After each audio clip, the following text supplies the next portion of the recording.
6 o'clock in the morning. Here's what happened. Americans wanted a faster horse. So we built them a car. Cars began coming off the assembly line at the rate of 1 every 40 seconds. Then they needed a car that worked harder than a car.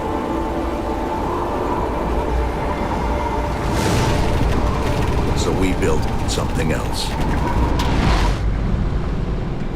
The truck. Americans said, okay, now we're getting somewhere. And they used our trucks to build interstates Nation has become swift and mobile. and families and communities and industries.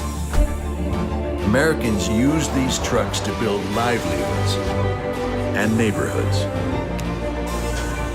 And in their spare time, tow really heavy things. Americans needed vehicles worthy of who they are and what they can do. So, we built them a truck.